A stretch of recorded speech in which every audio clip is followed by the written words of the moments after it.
Hi mga B, it's me, Joji. Yes naman. Yan, may hawak tayong blade dahil tayo ay magpe-paint. Ay, eme. So, tayo ay magbabawas ng kilay din. Yan, binabrush ko na yung brows ko dyan. Dyan. Yan, gumpisa na tayong Ay, hindi pa pala. Yan, zoom ka pati. Sige, sige. Dahan lang, blade yan, ti. Nga pala, kaya blade yung ginamit ko kasi nga, mapurol na yung ginagamit ko.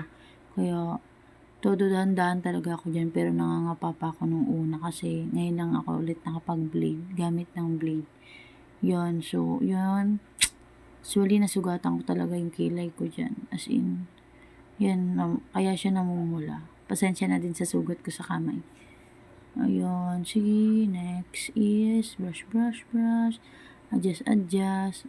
Pantay na ba? Zoom. Mukha mo tin, lapad. Sige, bawas. Ay, mukha mo yan, tiyo.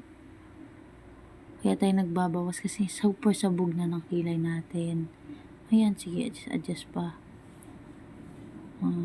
Tingin. Tagal naman yan. Kailan pa matatapos yan? Sige, kaya mo pa yan? Sige yan. Yes. Minsan talaga guys, kailangan natin masaktan muna bago tayo matuto. Gaya ng kilay ko, nasugatan muna bago matutong kontrolin ng blade. Sa kabila kasi guys, di na ako bilis ko lang natapos as di ako nasugat. Yan, kitang-kita naman guys na mula yung sa kabila, yung una kong binawasan. Kaya, natakot din ako guys kasi baka mamaya bigla na lang may bawas yung kilay ko. Pero nasugatan talaga yan guys. Hindi lang talaga halata. Yung iba. Kasi, ayun, yung nasa unahan lang is, ayun yung may pula.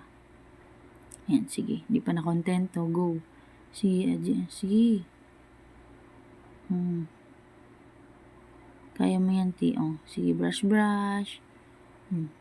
No, hindi pa rin tapos. Grabe naman yan. Tagal, ilong mo te, kitang-kita, ang laki ng butas. Grabe, sa mga hindi pinagpala ng ilong kagaya ko dyan.